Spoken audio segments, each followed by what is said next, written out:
एक राजकुमार एक गांव से गुजर रहा था। वहां 3 लड़कियां उसे देख रही थी।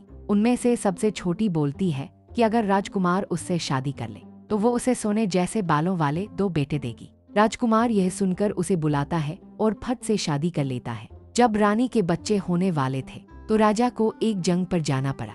महल में एक बड़ी ही जलनखोर चुड़ैल थी जो चाहती थी कि राजा उसकी बेटी से शादी करे। वो रानी के खिलाफ एक खतरनाक चाल चलती है। रानी के 2 जुड़वा बेटे होते हैं जिनके बाल एकदम सोने के थे, लेकिन वो चुड़ैल बच्चों को गायब करके उनकी जगह 2 पिल्ले रख देती है और बेचारे राजकुमारों को एक तालाब के पास गाड़ देती है। राजा, जो जंग हार चुका था, उसे जब ये झूठी खबर मिलती है कि उसकी रानी ने पिल्लों को जन्म दिया है तो वो गुस्से में आग बबूला हो जाता है।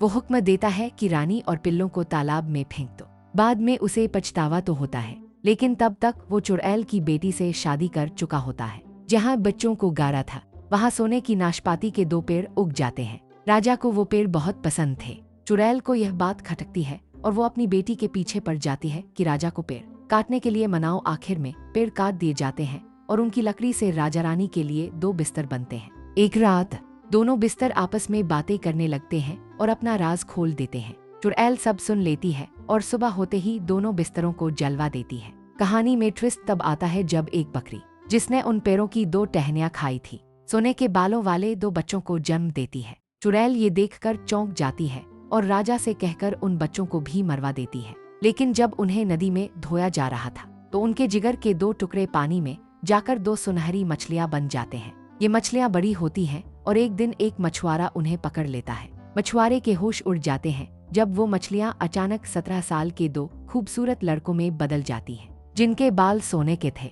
दोनों राजकुमार मछुआरे से उन्हें राजा के पास ले जाने को कहते हैं। चुड़ैल उन्हें रोकने की लाख कोशिश करती है, पर राजा उन्हें अंदर बुला ही लेता है। दोनों लड़के एक कविता में राजा को अपनी और अपनी माँ की पूरी दुखभरी कहानी सुनाते हैं और ये भी बताते हैं कि उनकी माँ अभी भी व्हेल मछली के पेट में जिंदा है। राजा तुरंत व्हेल को पकड़वाता है और रानी सही सलामत बाहर आ जाती है। राजा उससे माफी मांगता है, फिर वो दरबार बुलाता है और उस चुड़ैल और उसकी बेटी को भयानक सजा सुनाता है। उन्हें घोड़ों से बांधकर पूरे शहर में घसीटा जाता है और फिर उनके 4 टुकड़े करके शहर के चारों कोनों पर टांग दिया जाता है। रानी और बेटों के बहुत कहने पर भी उनकी एक नहीं सुनी जाती और आखिर में राजा मछुआरे को इनाम देता है और सब हंसी खुशी रहने लगते हैं।